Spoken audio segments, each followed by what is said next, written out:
Salut, bienvenue dans le tutoriel qui va traiter de la mise en forme des colonnes. On en voit ici quelques-unes, des lignes et puis des cellules de manière générale. Si par exemple ici tu vois je suis dans la cellule J9, on voit ici J9 apparaître. Ce tutoriel va te permettre notamment de mettre en page une zone de ta feuille Excel et puis notamment aussi travailler sur l'espace impression. On voit qu'on a besoin de gérer différentes colonnes et de différentes largeurs et puis également avoir des mises en page optimales. Voilà, alors première chose, on va partir des colonnes et puis de la gestion en fait de ces colonnes. Alors première chose, lorsque tu as une colonne, ici on voit que le curseur il change d'aspect dès que tu arrives à la fin. Donc si tu sélectionnes une colonne, tu peux y administrer ce que tu as envie. Par exemple, tu peux y dire que tout est jaune. C'est tout à fait possible. On verra après pourquoi tout ne vient pas jaune. Tu peux sélectionner plusieurs colonnes, bien sûr, tu peux dire celle-là, et puis tu peux, si tu cliques sur Shift en même temps, eh ben, tu sélectionnes toutes les colonnes de B à F, et à ce moment-là, tu peux les mettre toutes jaunes. On revient en arrière, et puis tu peux aussi sélectionner quelques colonnes comme en faisant CTRL. Tu appuies sur CTRL et tu cliques, et puis tu en as plusieurs sélectionnées, et tu peux à ce moment-là dire que celles-ci ont un certain format. Tu peux, une fois que tu les as sélectionnés, donc définir leur largeur. Par exemple, BFJ ici, si je modifie la B, eh ben, les trois vont s'adapter directement. Alors, ça, c'est la première chose. Tu fais exactement la même chose avec les lignes. Donc, on a ici, si par exemple je veux changer la colonne C, je peux tout à fait modifier sa largeur comme j'ai envie et je peux prendre plusieurs colonnes. Chaque colonne, tu peux la supprimer ou bien la masquer. On va voir ceci. Donc, si je prends une colonne, et je fais clic droit, tu vas pouvoir ici supprimer cette colonne.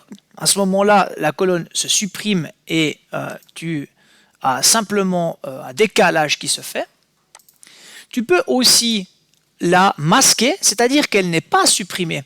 Elle existe, mais on ne la voit pas. Ici, tu peux regarder EAG. Et puis, tu pourras toujours ici la remontrer ici en disant afficher. Donc ça, c'est un outil très intéressant, l'outil masquer.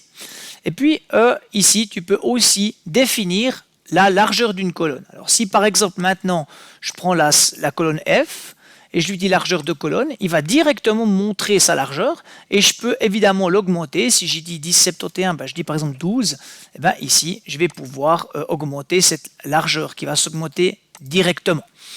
Tout ce que je fais là est également possible de le faire au niveau des lignes.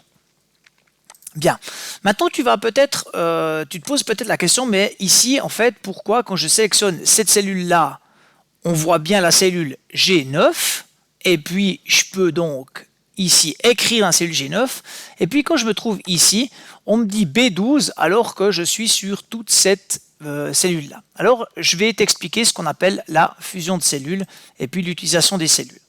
Alors première chose, dans n'importe quelle cellule tu peux y mettre du contenu. Je vais en mettre.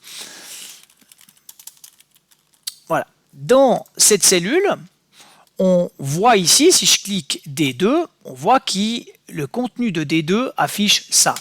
Si maintenant je suis dans E, j'ai l'impression qu'il y a du contenu, mais en fait on voit qu'il n'y en a pas. Donc si maintenant par exemple j'ajoute du contenu, je vais mettre un contenu nombre, eh ben, il va y avoir un contenu qui s'affiche et à ce moment-là, ce qui est affiché dans la cellule D2 ne s'affiche pas complètement. Ici, on voit qu'il y a beaucoup plus de contenu, mais simplement tout ne s'affiche pas forcément. Donc, bien comprendre qu'une fois que je clique sur une cellule, j'ai son contenu visible à cet endroit-là. À noter que si j'ai envie d'apparaître tout le texte, soit je viens ici et je double-clique avec ce curseur-là, mais à ce moment-là, ça m'ajuste la largeur de ma colonne, ou bien alors je garde la largeur de colonne et je lui dis renvoie la ligne automatiquement et à ce moment-là, il ajuste la hauteur de la ligne. Dernière chose sur ce tutoriel, la fusion de cellules. Donc on a dit si on aimerait avoir plusieurs cellules, par exemple j'aimerais les cellules CAG ici, je les aimerais ensemble. Alors on va prendre ces trois-là. Eh ben, je peux fusionner ces cellules et à ce moment-là, je peux tout à fait écrire